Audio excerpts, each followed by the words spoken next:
Over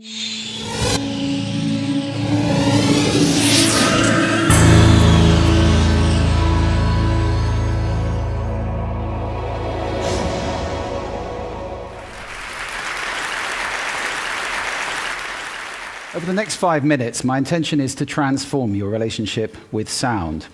Let me start with the observation that most of the sound around us is accidental, and much of it is unpleasant. We stand on street corners shouting over noise like this and pretending that it doesn't exist. Well, this habit of suppressing sound has meant that our relationship with sound has become largely unconscious. There are 4 major ways sound is affecting you all the time, and I'd like to raise them in your consciousness today.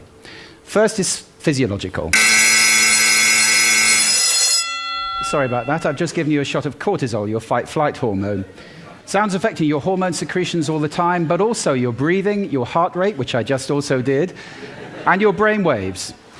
It's not just unpleasant sounds like that do it. This is surf. It has a frequency of roughly 12 cycles per minute. Most people find that very soothing, and interestingly, 12 cycles per minute is roughly the frequency of the breathing of a sleeping human. So there's a deep resonance with being at rest. We also associate it with being stress-free and on holiday. The second way in which sound affects you is psychological. Music is the most powerful form of sound that we know that affects our emotional state. This is guaranteed to make most of you feel pretty sad if I leave it on. Music is not the only kind of sound, however, which affects your emotions. Natural sound can do that too. Birdsong, for example, is a sound which most people find reassuring. There's a reason for that. Over hundreds of thousands of years, we've learned that when the birds are singing, things are safe. It's when they stop you need to be worried. The third way in which sound affects you is cognitively. You can't understand two people talking at once, or in this case, one person talking twice. Try listening to the other one. You have to choose which me you're going to listen to. We have a very small amount of bandwidth for processing auditory input, which is why noise like this is extremely damaging for productivity.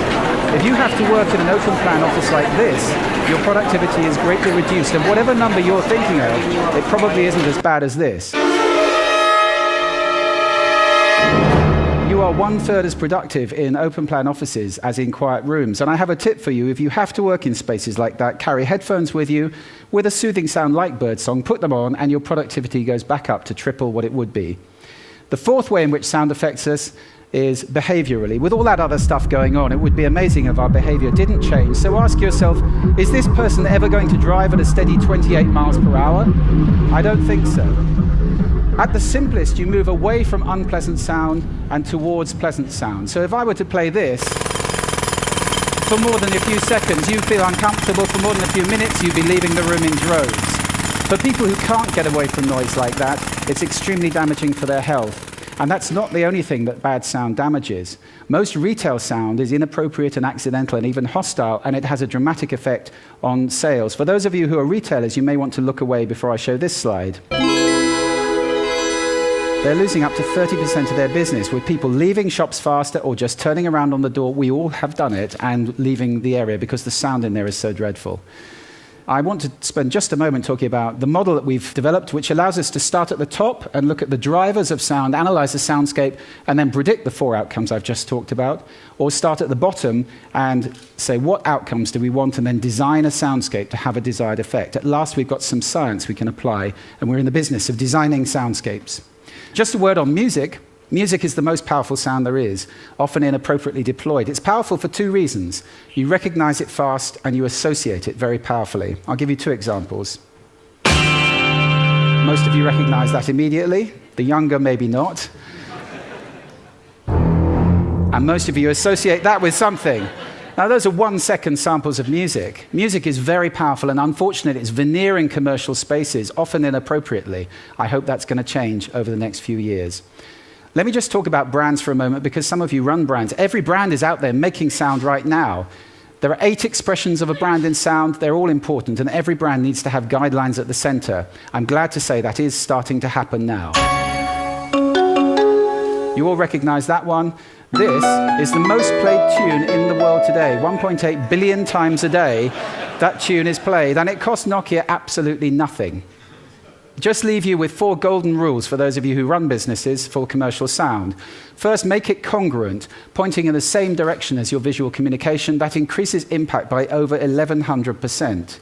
If your sound is pointing in the opposite direction, incongruent, you reduce impact by 86%. That's an order of magnitude up or down. This is important.